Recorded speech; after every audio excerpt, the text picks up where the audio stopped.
What is up, Mountaineer fans, college basketball fans, fellow hoopsters, whatever you are out there? Tonight is a great night. Like our friend Tony Caridi says, it's a great night to be a Mountaineer wherever you may be. Welcome to another Hoops from the Hills live show. This is Couz. And this is Mountaineer Paul. And we present to you Hoops from the Hills, baby. Let's go. That's right. That's right. Hoops from the Hills back for another show, another live show. The audio is not going to be great tonight, guys. I'm having to do this outside of my car because my family's going to bed. But hey, we're gonna make it. We're gonna make it work. Okay. So apologize for any audio or technical difficulties that we might encounter during this episode. But what we're going to do is celebrate and talk about West Virginia's win over Texas Tech in round one of the Big 12 basketball tournament. 78-62, a 16-point victory over the Red Raiders. Bring on the Jayhawks, baby. Eric's going to put 30 on them. So, That's Paul, what he what are your said. initial thoughts, man? Yeah, what are your initial thoughts? It's a great. Well, pat myself on the back a little bit.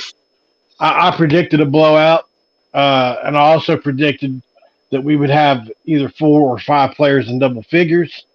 That also happened. Just want to put that out there. You can go look at the previous video if you'd like to check back on that. But I just kind of saw that coming once the Adams situation happened. I'll be honest, I was a little worried about it at first because they came out with a head of steam. I think they really tried. I think they wanted to win Texas Tech. But I think without their head coach, without their leader, with everything swirling around them this week, I think they just kind of lost their fight, right after halftime. It was a good game going into half, even though we were up 8. I feel like they were still in it. It was a highly contested last possession for us, and they kind of had the momentum. They got the stop, even though they missed the half-court heave. So I really felt like after half, I was worried a little bit, as we are as Mountaineer fans. But what it did do was it locked us up 100% sure we'll definitely be in the tournament. I don't think there was really much against us starting today, but just to make for sure, this win locks us in. Not sure what seed yet. Let's keep moving that seed up. We don't have to be an 8, 9, or 10. Maybe we can get a little better. Really proud of the guys, man. I got to tell you, Keedy showed up. Eric showed up. Emmett showed up. Okonkwo played his ass off. Everybody played so good. Really good team win.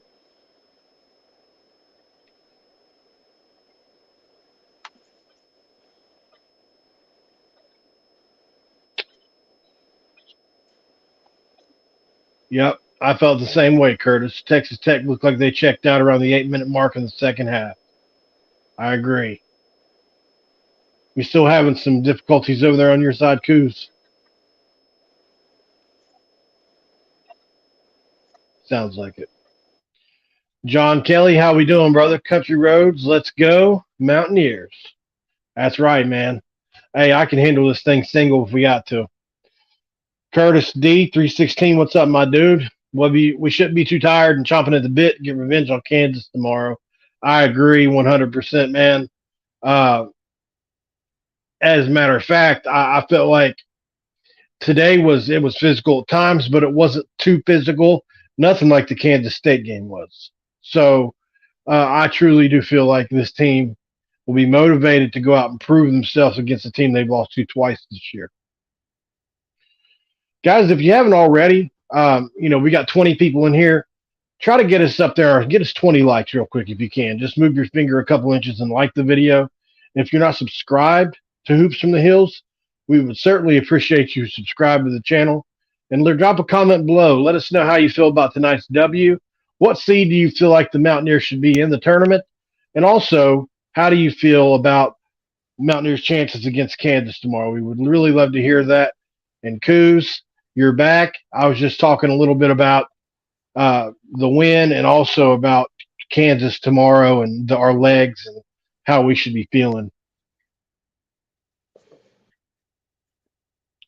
Right. Can you hear me, buddy?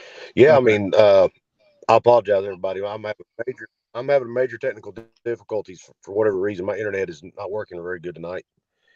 But anyway, yeah, I mean, I was really happy with the guys. What impressed me the most was the way we passed the basketball.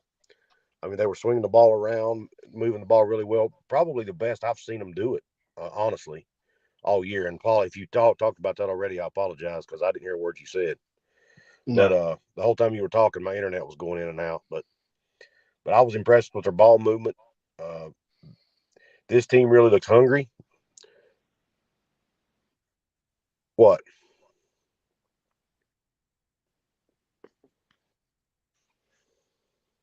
Everything's delayed, Can you hear me? Coos. Yeah. Gosh, he's way behind me. We're sorry about this, guys.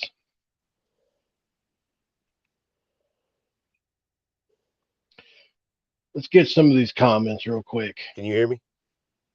Yeah, you're like 30 or 40 seconds Okay. behind me. But yeah, I was really impressed with their ball movement and God. the way they passed the basketball. And obviously, you talked about the guys in double digits. Eric showed up again tonight.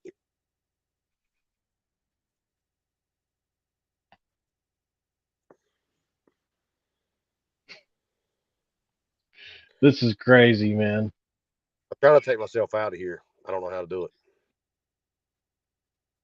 I don't know why. That we probably just should have not done this tonight.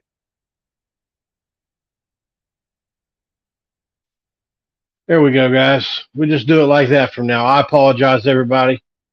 Uh, WV fan forever said I said they would win by 13, won by 16. Love their grit and determination. I do too, man. I really felt good going into this game, especially after the Adams situation. I felt like we were the better basketball team, even though Tech got us on our home court. I really felt like we were the better basketball player. Hey, Krista, another great night at the free throw line, and we had less turnovers today. Yeah, that's the formula for this team this year. We've said it a few times. Anytime this team has a high free throw percentage chance, and they get to the line, and they have low turnovers, that has been the formula for success for this team this year. And I think it's because they're efficient on offense. They play half court defense over the last 7, 8 games has really become elite. I mean, it's been some of the better defense I've seen the Mountaineers play. So, I've been really excited about that. Couz, you were about 30 or 40 seconds behind me there. Where are we at now? I don't know. Where are we? You're right in time with me now, it sounds Perfect. like. I had to get back on my Wi. I had to get back on Wi-Fi. Oh, I had okay. disconnected from Wi-Fi when I was outside, and it was throwing everything off. So when I got back in, I had to reconnect to Wi-Fi. Yeah, like you were at least 30 seconds behind me. It was dry. It was crazy. All right, Yeah, man. I was answering some questions. and you said I was talking in the middle of a sentence, and you went, "Yeah." And I was like, "What's he saying yes for?" I didn't ask him a question. It was freaking out, man. But anyway, that's the beauty of live TV, folks. Oh, Jeremy Croy, thanks for hopping on, man. Okonkwo did play better in the second half. Uh, he did play better in the second half. I was going to try to pull up some numbers here while we're. Yeah. Yeah, man. I was really proud of him. He only had really that I can remember maybe one mistake tonight. It was when he got the ball in the post, he stepped out of bounds because he was sped up again. Right. That's one of my biggest complaints to you in private has been with Okonkwo is that he gets too sped up. He gets the ball, he don't know where to go with it. It reminds me of when I was a freshman in high school and I got put in the game. I'd get the ball and I'd go crazy, bounce it off my knee. You ever go drive up under the basket and hit the bottom of the backboard? One of those. Anything like that. And that's what Okonkwo kind of reminds me of a little bit is that sped up because he only been playing the game for a few years. So it's really starting to slow down for him, man. And with his level of athleticism, it could be scary in this tournament and going forward for us as long as he sticks around, man. What we could do with him. Right. Looking at the numbers here, I was looking at the point. I mean, you called it again, like you said earlier in the show. We had 4 guys in double digits, which is what I think you called that in the last show. I did. Keedy had 20, Eric had 18, Trey had 17, and Emmett had 13. So all those guys played really well. Trey also had 9 rebounds. Jimmy had 8 rebounds tonight, so he had a decent game. Also had 4 points. Emmett had 6 assists. No, I'm sorry. Eric had 6 assists. My bad. Too many E's. Eric had 6 assists. That was huge. Yeah. He you know what? He was passing the ball really well tonight. There's been a few games this year, Paul, where you and I have messaged each other like, what is he doing? Where's he throwing the ball? Just making crazy. Tonight, he was making really good, sharp, crisp passes.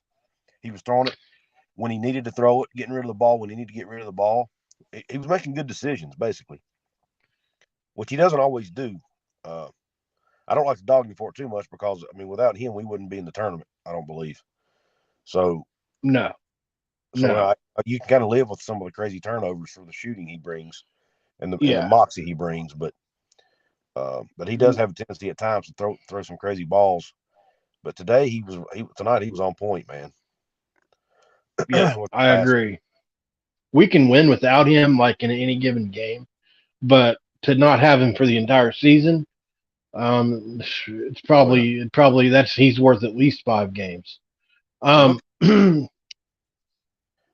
Did you notice how the lineup or the rotation was shortened tonight? Oh yeah, we go 6 deep. I think Toussaint's as far as we went. We went down. We went down one more. We went 9 deep, but Kobe only played 2 minutes. Right. Yeah, I didn't really count Kobe. Seth played 6 minutes. And Seth. And who was the other one? James played 12 and Toussaint. Oh, James. Duh. James only played 12 minutes? Yeah. Wow. And Toussaint played Seems 21. like he was on the floor a lot longer than that. Yeah. Yeah, he played almost as many as Jimmy did. Jimmy played 25. James played 20. I'm sorry, 25 to 12. I thought it said 15. I'll tell you what, the lineup we had when it was Joe, Keedy, Eric, want to say Trey and James, I think it was. That was the hell of a lineup tonight. That I really liked that lineup. Those 5 guys out there together. They all play really solid defense, but man, offensively they were in sync. Or it might have been Jimmy, but it was either James or Jimmy out there. But I love when Joe and Keedy are on the floor together. I think this team just moves the ball better. I think the offense flows better. The rebounding suffers a little bit, but obviously you can't leave Emmett off the floor. but I do love those 2 guards on the floor at the same time. Yeah. Dude, we beat them in every statistical category. I was just sitting there looking at it. It was a dominant performance. We beat them in rebounding 39 to 35. Assists 14 to 11. Steals 9 to 4. Turnovers, they had 15. We only had 9. We shot the ball 40% from the floor. They shot at 41%. They shot at 36. We shot 30. They shot 26% from 3. We shot 35%. They beat us from the free throw line. They were 16 to 17, and we were 15 to 17. So still 88%. I'll take that any day of the week, man. I agree. Just dominant performance. Trey played all 40 minutes, man. He was 3 of 8 from 3. Really good night for him. I don't like that for his legs tomorrow, but you know what, man? Like at the end of the day, you remember being 22 years old, man. I know that the legs matter over the course of a long season like this. Right. But man, when you're 22, 23 years old, I think sometimes the legs thing gets a little overblown. I don't foresee this team. I don't think legs are going to be a huge issue playing against Kansas tomorrow. Now, if we turn around and played another game the next day, yeah, then I would say, yeah, legs. But playing 2 games in 2 days, they're completely capable of that. Yeah, what I worry about is if they make it all the way to like the semifinals. If they get past Kansas, then we might start worrying about their legs. You know what I'm saying? Later, that's why those teams. That's why it's so hard for the teams to play on day one to get to the championship. Now it can happen. I've seen teams win the championship conference tournament in conference tournaments playing on the first day, but it's really, really hard. Um, oh, Mr. Tony, do I have a present for you? Check out my shirt.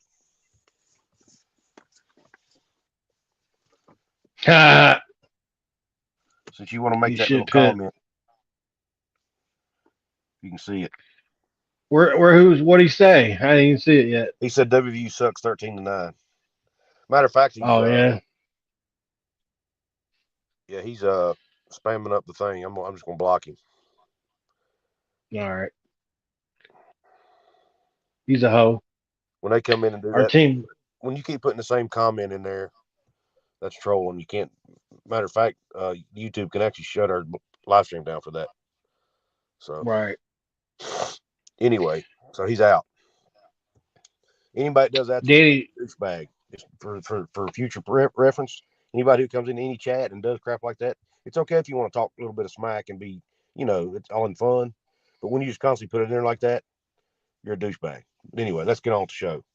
It was a Pitt fan anyway, so it's not like. Well, I mean, I get it. I mean, I even some Pitt fans have some. There's a few Pitt fans that have some class out there. That guy's just a douchebag. Right. I like this comment here. Our team chemistry has improved quite a bit down the stretch. The talent has always been there. They just needed to put it together. That's exactly what Couz and I had said in the very first episode when we decided to start this show. Breaking off from our football programs that we do, was we both predicted basically. I mean, maybe it was an obvious thing to say, but in game one, you can say pretty much anything. You got to think we had just landed Eric Steve. We had landed 2 or 3 guys that a lot of people were excited about, and Jose Perez had just been announced. So right. A lot of people were excited about this team and the potential of it. You're talking about people were looking at Trey Mitchell and the 18 points a game he scored at UMass. People were looking at highlights of Stevenson, seeing he had 40-point games in his career. Joe Toussaint had played deep into the tournament with Iowa. So people were predicting all kinds of different things for this team, even not make the tournament. So I feel like we did a pretty good job predicting this team would win 18 to 20 games. I think you said 18. I said 18 to 20. Yeah. I feel like that was a great landing spot for this team, not because they're not better than that, because I think if they started the season over and this team had this much chemistry, obviously I think this is a 25-win club. But there wasn't enough time for them to all acclimate with each other, and especially had Jose been thrown into the lineup, because he would have been a big part of it. Yeah. This team is going to take a while to get meshed. And I think that's what you finally see happening 25 games in, is this team is finally together, and really dangerous. Yeah, I'll be honest with you. I would hate to play this team right now. I would too. This team has. I'm not predicting this, but they have the ability to make a deep run into the tournament. I really believe that. At least to the Sweet 16. We sound like homers, but I believe it too. Because I mean, you look at. I mean, they almost beat Kansas at the Fog. They beat Iowa State in Ames, which is a very tough place to play. Look, they just beat Texas Tech's not a dump. I mean, they're not a great team, but they're not a dumpster fire team either. And we just dominated them. Iowa State. We've beaten TCU. Auburn. Yeah. I mean, we played Purdue. We should have beat Xavier. We were up by 10. Exactly. And we gave Purdue all they could handle, and half the team was sick. Yeah, we didn't know about it then, though. That was back before the team was gelling with each other. I really like this team, man. I really like the way they're playing right now. And just their chemistry, like you talked about a minute ago, like the comment talked about. They're just clicking. They're clicking at the right time. Yeah. No, Krista, he did not get many minutes. He only played about 2. He played 6 minutes, something like that. Paul, Seth Wilson. Yeah, but something like that. Yeah, there wasn't very many. It was and really 6 minutes. Yeah, he played 6 minutes. Attempted 2 shots. Got 1 offensive rebound. That was it. And I think a lot of that had to do with, remember, Eric went out early in the game without having attempted a shot yet. And you had something going on, you hadn't seen what happened, and I was just my opinion was that Tyson was bothering Eric with his length a little bit early on. Right. He was having trouble finding a shot, and I think Hug. And somebody correct me if they think I'm wrong. This is just my opinion. I don't know what Hugs did exactly. He could have been tired, but I think it was so early. I think what happened, Tyson was bothering him with his length. He's a 6'9", 6'10" guy, and he can move. I think Hugs pulled him, put Seth in, let the rotations kind of flush out just for a minute there. Tyson, because as soon as Tyson went to the bench, Eric did come back in. So I think it was something to do with that. Maybe a bad matchup. It happens. But also Eric got back into the flow of the game. And then once that happens, it doesn't really matter who's guarding him. Right. But sometimes he can be a slow starter. And I think Tyson was having problems with that length. Right. Yeah. Yeah. Jimmy Bell did better tonight to be. See, let's see. You went too fast for me. I was trying to read it. Oh, sorry. It's all right. Jimmy Bell did better tonight. He had some solid. He did. He had about 9 rebounds, 8 or 9 rebounds tonight. He didn't play bad. I'm gonna throw Luke Bartz up there. Thank you, Oh, Luke. okay. Luke's always on here, man. He supports everything we're doing. I appreciate it, Luke. Yep. Appreciate your support, man. And Krista had a question too. Any predictions for tomorrow? Gosh. Yeah, I guess we do need to cover that game a little bit. My prediction for tomorrow, pain. No. Remember Rocky 3? Absolutely, I That's remember Clever Rocky Lang. 3. What his prediction was? He said, pain. Pain. No, my prediction would be. I mean, Kansas is just so freaking good. I just can't pick us to beat Kansas, but it won't matter. I mean, we're playing with house money tomorrow. Even one of the announcers made that comment at the end of the game tonight. West Virginia has nothing. They're in the tournament. Losing tomorrow is not going to hurt them in the least. Winning would be huge. So they have nothing to lose. I'll say I think their seeding is pretty much established at this point in the tournament, unless they win the Big 12 or something. So I still think Kansas is just too good, especially playing in Kansas City. I think Kansas wins the game 77-74. I'll say this: Kansas is shot. If you go look, Kansas shot 50% from three in both games. So they've shot abnormally well in those two games, and we almost won the second one, and they shot really well. The thing about Kansas is Grady Dick can cancel out what Eric does a lot, especially if it gets hot. Jalen Wilson cancels out Emmett. He's a better version of Emmett than Emmett, right? Yeah. So the only position I feel like we really have a leg up is probably with Keedy, you know. But we're playing so well together as a team right now. It's not just an individual based game. But I do think we can win the game. And I'm going to pick us to win the game. I haven't picked us to beat Kansas yet this year, but I picked us to beat Texas Tech. I'm on a little bit of a one-game roll, so I'll say it's going to be a higher scoring game. I'll say 82-78 in a hotly contested game all the way down to the last. Awesome. Mark Wilson says, sorry, boys, we're going to beat you by 20 plus. I assume Mark's a Kansas fan. You may do it, man. You may do it. I don't see it, but good. If you do, you do. Yep. I mean, you guys are pretty good, so I'll give you that one. Jeremy Croy says, if we were projected a 9 seed before this win, what do you think we are now, even if we lose tomorrow? I don't think it changed any, Jeremy, honestly. I don't know that Texas Tech's good enough for us to I don't think a win over Texas Tech changes our seeding any. If anything, it just solidified a spot in the tournament. If we hadn't already done that, it was done tonight probably. But I don't really think our seeding changes. We might have moved up from a 10 to a 9 or a 9 to an 8, maybe. I don't know. But I don't think it changes much at all. Maybe one spot. I think a lot of it's going to depend on what the other teams do that are on the bubble or that are seated near us. If they all get knocked out in the first round of their tournaments, then maybe. I don't know. What do you think, Paul? Do you think it changes it any? Tomorrow would, obviously. I Oh think yeah, tomorrow would change our seating in a big way. I think, But up until now, I think we're always going to be between a 7 and a 10 seed. You hear different people project different things. I've heard a few people think this team, because the metrics are so good and the yeah, committee has liked us all year, predicted that we would get that 7. Um, but I think a win tomorrow definitely solidifies a top 7 seed and beyond. You start talking about 4, 5, 4, and winning the tournament. You might even see somewhere in the 4 range, maybe even 3. But I think the best we could do is a 4 seed if we won the tournament, right, right. Yeah, probably so. because that puts us at what?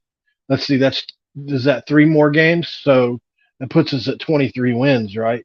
Yeah, I mean, you see teams with 23 wins get 3 seeds, 4 seeds. yeah. With our metrics, could happen. The only thing I don't want to happen, and because Paul, you and I were chatting about this uh, during the game. Ryan and Rush mentioned this in their show, and I saw here Pat 08 Mullins mentioned it here. If I've you're an got a cat here. if you're an 8 seed or a 9 seed, you get stuck playing the 1 seed in the second round. Uh, but if we don't win tomorrow, we're probably going. And winning tonight could have put us at an 8 or a 9. Who knows? But um, but if we beat Yeah. Kansas, move us up, more to a 7 or 6 line maybe, where we can avoid that 8-9 matchup. Those 8-9 I've always hated those 8-9 matchups. Yeah, Uh, or the 12-5. yeah, I just the 8-9 games. If you win the 8-9 game, you're basically out the next round, basically, because you're playing the number 1 seed in most I, cases. I, I mean, Kansas is obviously the number one to be the number one overall seed, and we've almost beaten them, right? So, how scared of the other number one seed should we really be? Like, I don't think this team would be scared a bit of a number one seed. They won't be. They won't be scared of them. No, Uh, who are they projecting as the top 4 right now? I haven't looked today. I haven't either. I mean, I know Kansas is projected to be a 1. Obviously, Houston, um, Yeah, Alabama, and I think maybe UCLA. Maybe I don't know who I'll I don't tell know you what. who it is. I know Yeah, that's the top 4 in the AP poll right now. So I'm just going off of that. But I don't know if that's an accurate way to go about it. But well, yeah. I mean, it's going to be all about draw for us, right? Obviously, we don't want to play a team like Kentucky. I think that's a team that we probably want to avoid, because Oscar would be so motivated for that game. I think Coach Cal would use that. Games like that, I want to stay away from, where there's old rivalries and stuff like that. Like, if you were talking about, obviously that'd be great for the show and that'd be a great storyline, but I don't know how good it would be for as a matchup. Because I think right, Oscar would be a terrible matchup for us this year. I really do. yeah, I don't want to play Oscar either. But he's only one guy, and I get that. Right, Um, I don't know, because we play in the league we play in, Couz. I honestly, there's not a team out there I look at. I know UCLA's look really good. Arizona's look really good. Purdue. There are yeah, teams that are better than us, day in day out. Um, but there's not one team I point to and say I just don't want to see them. This isn't like that '08 Kentucky team that had Eric Bledsoe and DeMarcus Cousins. right. Like, there's not a team out there like that. At least I don't see. Um, so they're more like that Gonzaga team a couple years ago. Right. They're good. There's some really good teams this year, but this is truly a year where anybody could win it up and into the top 10 seeds. Probably has a chance to make it to the Final Four. Right. And even beyond that. Yeah, I'm looking right here. I don't like the spread for tomorrow's games out yet. If it is, it's not on ESPN's website yet. TCU may be in trouble now, Curtis. Why are you saying that? Is there a reason, or just you're just saying that? Um, yeah, and I'll be anxious to hear his answer on that. Big Aaron mentioned UCLA here. He says they lost one of their star players who was going to be defensive player of the year. That will hurt him. I didn't know he was injured. And Pat Mullen You says know, Purdue will get a 1 seed if they win the Big Ten. I'm assuming that's what he was yeah. talking about. Well, we've seen them up close and personal. We actually should have beaten them, but you know, Zach Edey's the biggest mismatch in college basketball. I don't think anybody can deny that. But Jimmy Bell played him extraordinarily tough. You know, he's good at keeping guys out of the paint for whatever you want to call that. But He said Purdue is what? TCU lost their center.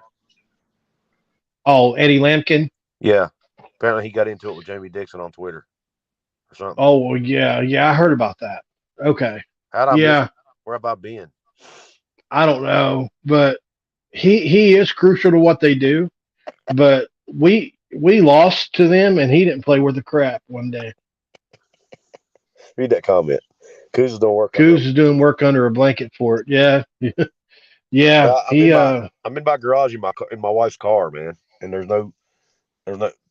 If I turn the light on, it just goes off in like 5 minutes anyway, so there's no point. And plus, it'll run the battery down. So, and you guys don't need to see my ugly mug, anyways. That's wild, Curtis. I'll tell you what, though. Anytime you've got a lottery pick like Mike Miles, man, you can win almost any game. Now, obviously, they have more than just Miles, but no doubt about it, Lampkin was a big deal of what they did inside. Real big deal. But we see teams all the time in the tournament. What wins games in the tournament? It's almost like in college football. What wins the games? Defense, right? Well, in the tournament, shot makers win games, and if you get a team that gets hot from beyond the arc, like Duke, that Duke team we played in 2010 with Stingler and those guys that just did not miss because we were so good that year, but we didn't have shot makers like that.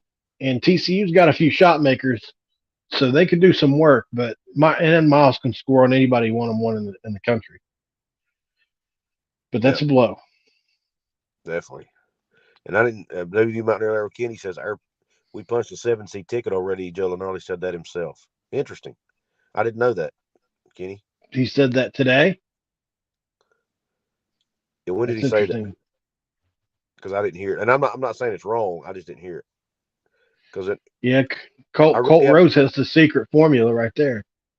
That's right, baby. Score more points than the other team. You got it licked.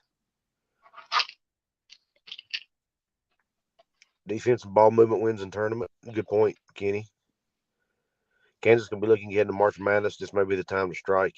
Yeah, I think that every year, Aaron, and they always come out and win the stupid thing. So, or Iowa State. Go back and look the last 15 years. Besides the COVID years, it's either been Iowa State or Kansas, and then I think maybe a Baylor. I'm talking about the tournament, not the regular season. Right. Iowa State's won it like 4 times here in the last 10 years. Yeah, they do. They have done really well. West Virginia's yet to win it, and that's another thing. I think our guys are motivated because they want to win. They want to win the first Big 12 tournament for West Virginia. That'd be great. Obviously, I'd cry like a baby if we did that. I probably would too. I don't know if I'd cry. I don't know that winning the Big 12 tournament wouldn't mean as much to me as winning the Big East tournament did, though. For some reason, I don't know. Not as much. Huh? Not as much. No, not as much. Definitely not. No offense to the Big 12, it was Madison Square Garden, man.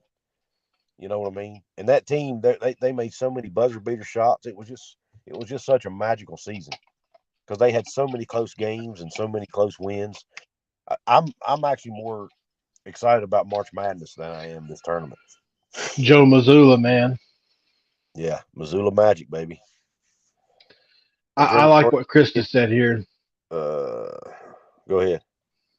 One team I don't feel good about in this tournament about playing us is Texas. I agree, man. They're tough. They're a bad matchup for us. Teddy Allen's brother is a horrible matchup for us. He's dominated us both times we played. Obviously, Marcus Carr is – you don't hear his name enough as a guard in the league. I actually was talking to Couz about this the other day. Marcus Carr is a really, really good basketball player. And in my opinion, I think he's the second best guard in the league. Well, third best guard in the league. Behind Noel and who else? Miles. Miles. Oh, that's right. I was thinking he was a 3 for some reason. Well, I mean, he's a shooting guard, but I mean, I got you you. know what I mean. Jeremy Well, Croy, he's part of a backcourt. right. Jeremy Croy said, my office was 2 blocks from the Sprint Center, and I saw the crowds during Big 12 tournament. That venue was all KU and Iowa State fans, so this is a true road game for us. That's why all I see on social media is Big 12 fans, and I don't know what schools they're for. So in their defense, they might be Iowa State fans, but all I hear is they need to keep the Big 12 tournament in Kansas City. They do a great job. They need to. Why? So Iowa Right. State and Kansas can win it every year. I think they need to move it around, man, or put it at a neutral site that's more of a road game for everybody. Put it in Madison Square Garden. Put it in, I don't know, somewhere, man. Don't have it right in one team's backyard. I think that is a huge issue. And I mean, maybe I just have sour Well, grapes, but I don't think it's fair to the other 8 teams in the or 7 teams in the conference. right. If you I count mean, Kansas it's a State. good point. Well, we now that we're adding UCF and Cincinnati, I think the bigger case can be made that it needs to at least come this direction a couple hundred miles. Right. God. Yeah. Curtis says West Virginia needs to out rebound and commit fewer turnovers tomorrow. I agree. Oklahoma's up by 11. Wow. Yeah, but that comment's a few minutes old. Texas is good. All over Oklahoma State. Yeah. Actually, yeah, Joe Lenardi is so good they can count on 2 hands how many times he's missed. Really? In history. Yeah. Wow. He's that good. But he also, you got to think, he has connections in the committee room. Like, it's not just that he's guessing. Like, he talks to people that are doing it. Like, they'll tell him, like, hey, this, like, throughout the season, he knows how they feel about certain teams. You know what I mean? And so all he has to do is just kind of make a prediction based off of what they say. Yeah. From what I understand, anyway.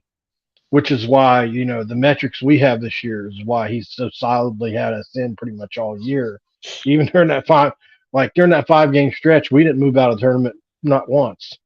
That we lost 5 in a row. I know. Yeah. What we moved off the bubble. We moved into the bubble. Yeah. I think we were like one of the first 4 out or something like that. First 4 buys maybe. At one point in the season. I think it may have been after our loss to Texas Tech.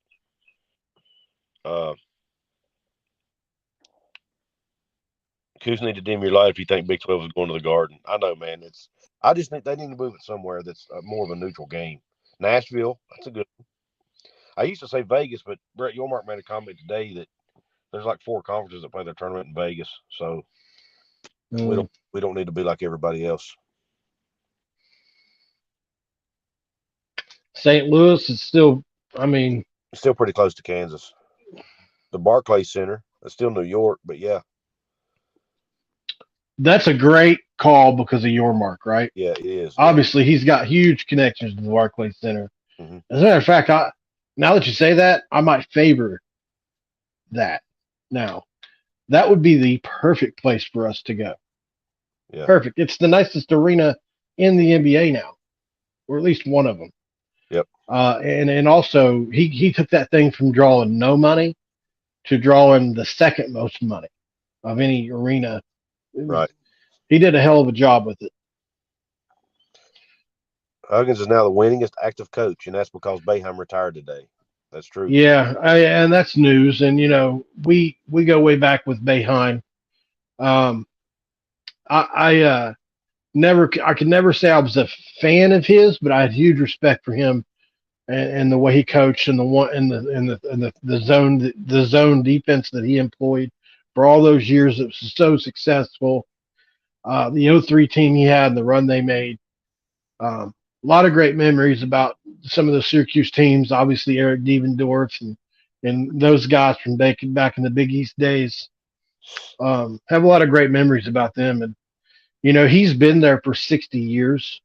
I heard him say that on a broadcast today. Total, if you count playing, assistant, whatever. whether Yeah. he played there or was an assistant there, however it works, but 60 years. That's crazy. He's been the head coach for 48. I Yeah. think that's So, I 40. mean, Did you? And his press conference was really strange. Did you hear it?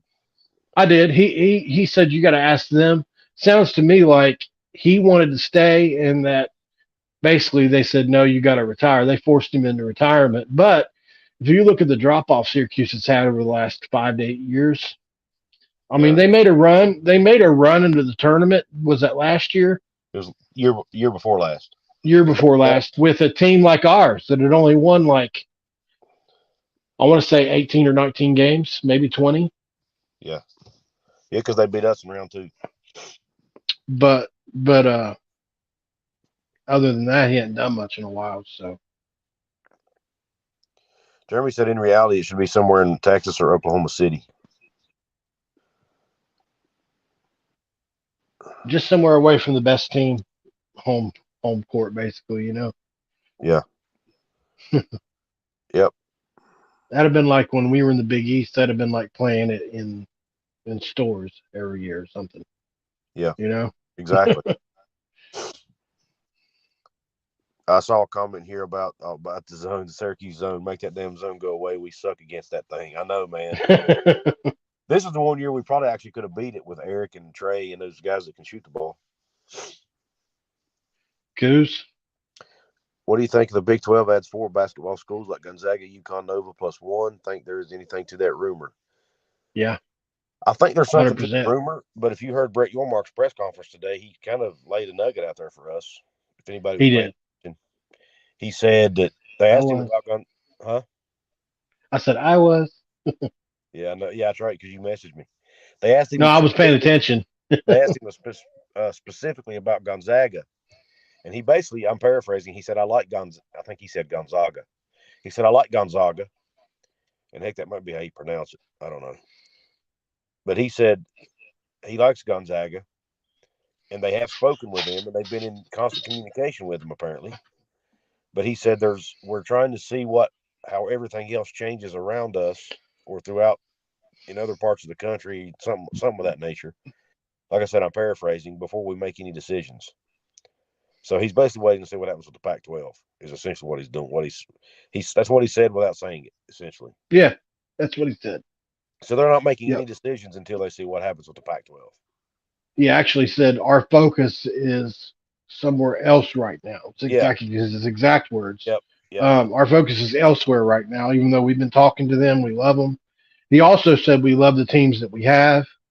If nothing, so he continues to go that route too, and pump up the teams that we do have.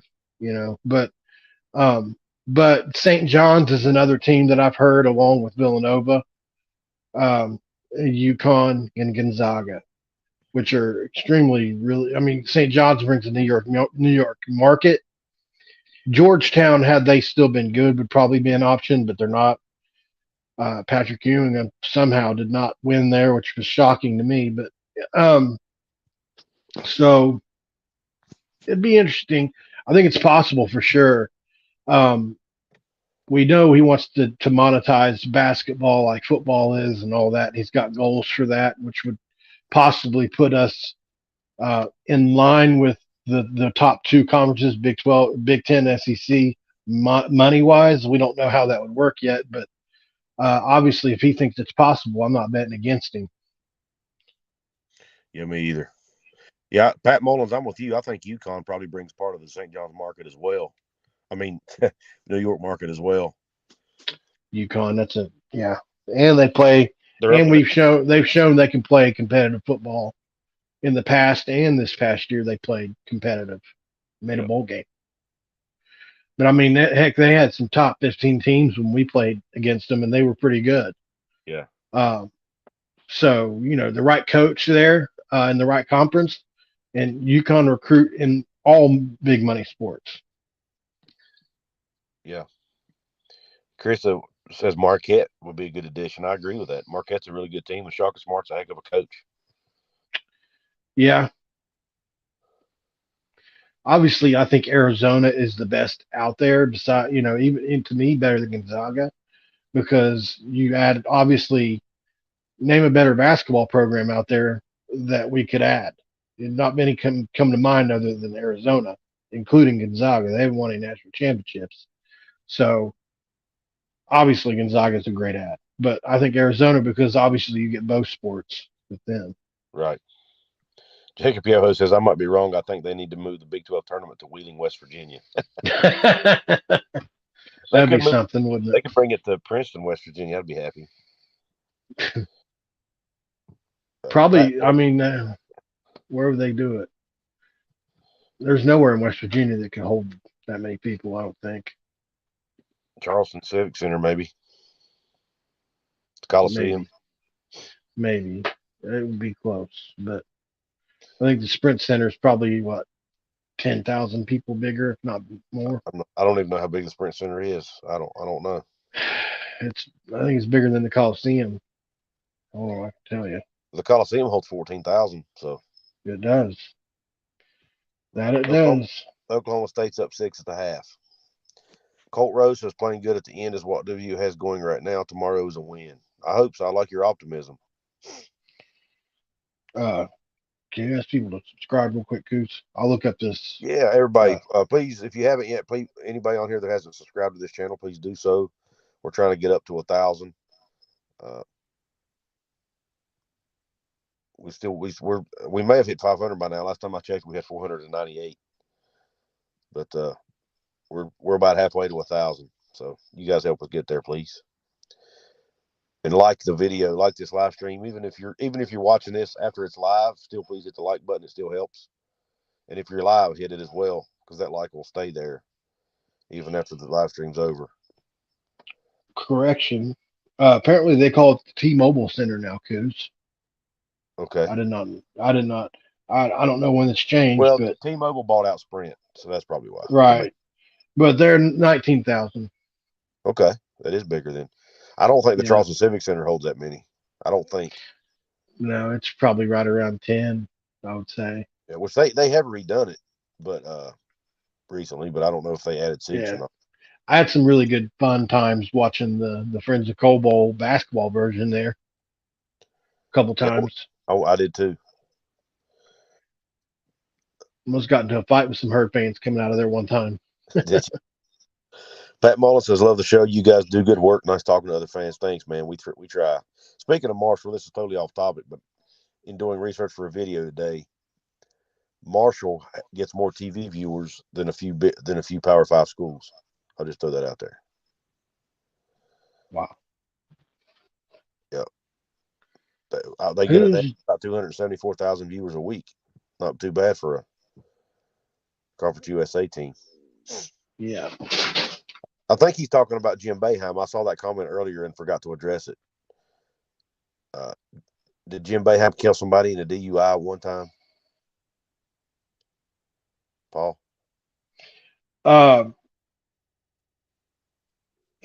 That's not ringing a bell. I'm thinking he got a DUI maybe, but I don't remember him killing anybody.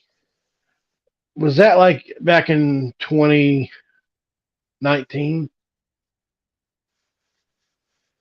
I don't think it was a DUI. I think he was driving too fast. Let me just look it up. That's fine. No post-game interviews, really? I didn't know that, Colt. I thought they usually did post-game interviews. Okay. Gamecock Chuck says he hit a pedestrian or something, maybe. In 2019, which that's what I thought. Jim Boeheim driving at or near speed limit during fatal crash. So yeah, that's what I was thinking. Okay. Syracuse men's basketball coach Jim Boeheim was traveling within the speed limit or close to it when his SUV struck and killed 51-year-old George Jimenez on 690 in Syracuse. Okay, so it was. I remember that now. So it was just a freak accident, basically. I remember it. He just clipped him. I remember that. It was sad because a lot of people talked about Jimenez after that and what a good man he was. Yeah. Jeremy Troy says, everyone hit watching, please subscribe. I watch pretty much every WVU channel. And these guys are the best. Every video they do is high quality and relevant. Thanks, buddy. We appreciate that. Yeah, we appreciate that, man. Yeah, we'll be throwing some content on here. I'll probably sometime in the next day or so, depends. But I think there's a lot of juicy nuggets. I think probably what Brett Yormark talked about today is something that could possibly be a video topic. Um, some other stuff that's out there. Kind of waiting for some darts to hit boards before Yeah. make a decision on some of these things, though. Yeah, I'm with you, man. I don't blame you. Yes, everybody make sure to go subscribe to Paul's football channel, Mountaineer Paul Talks Football. He's getting real close to 1,000 subscribers. He'll push him over the edge. Yeah, I'd appreciate that, man. It's been slow rolling here in the off season for sure. I don't do realignment videos very much, if at all. It's your wheelhouse. Couz does the best realignment videos going because they're not clickbait. Like sometimes he'll project about something he thinks. But normally there's usually some accredited source. Somebody's getting accredited if he does it. Believe that much. That's what I do know. He doesn't just go off of how he feels or what he thinks most of the time anyway. But I appreciate that, Couz. I could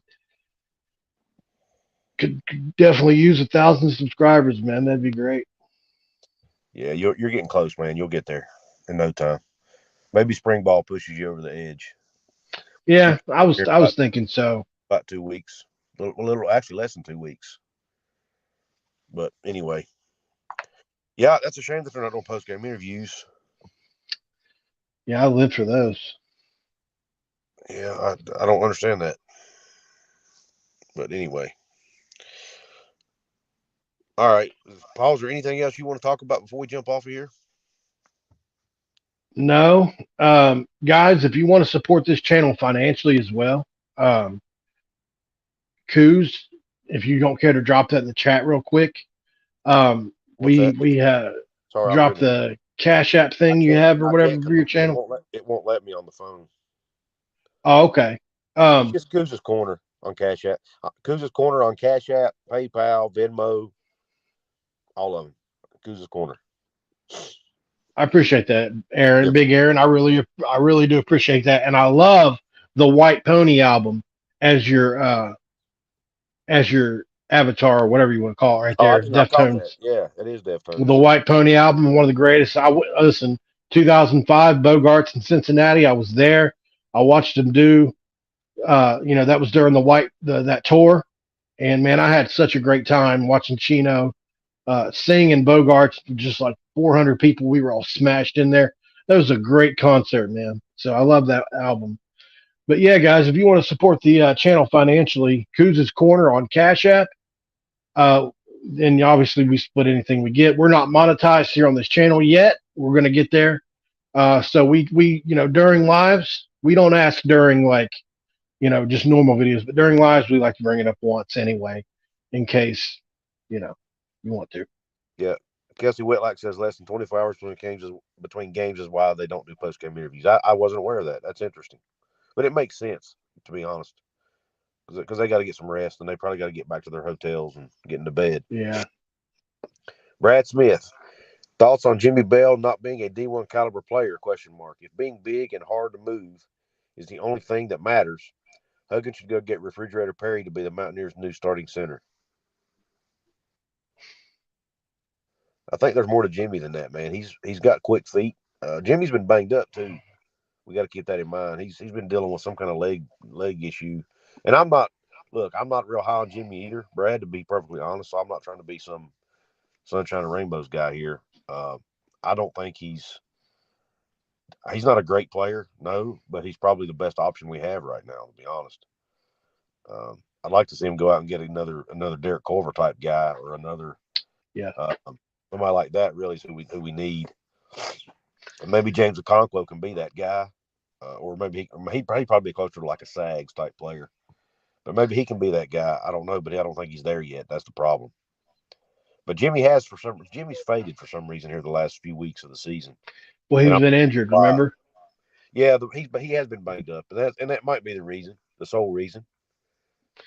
But And he did have but nine. it's a valid point.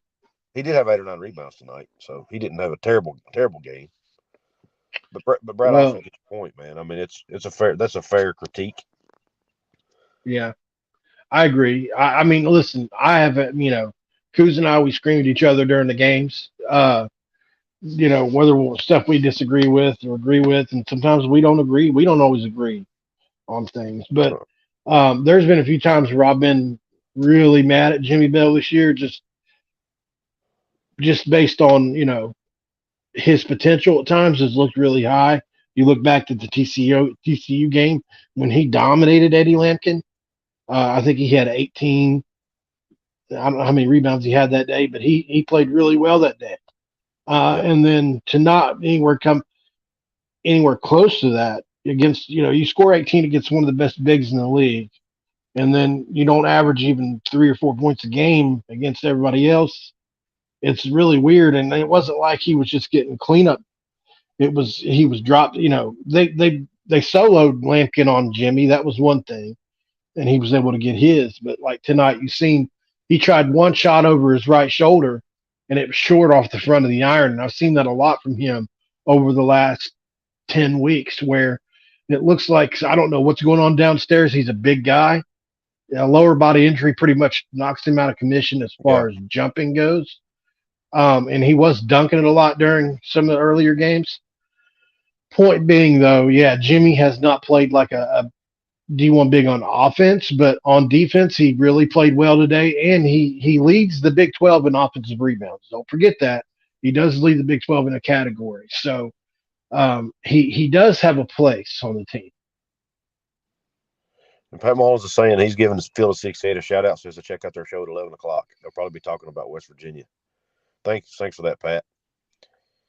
And then Brad had another comment: 2.3 points, 3 rebounds a game, while shooting 4 for 15 from the field over the last 10 games. I get it; it is bad, but like I said, he's been banged up, man.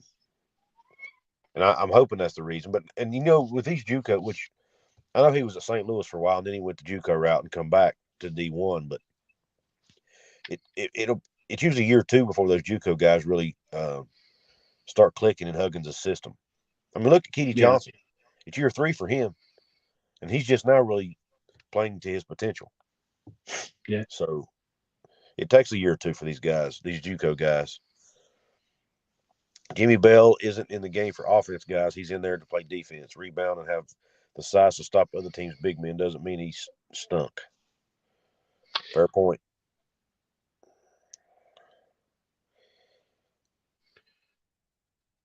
We appreciate you guys turning out for us like this. Yeah, several people talking about the matchups that we need him for certain matchups against other teams' bigs. Yeah.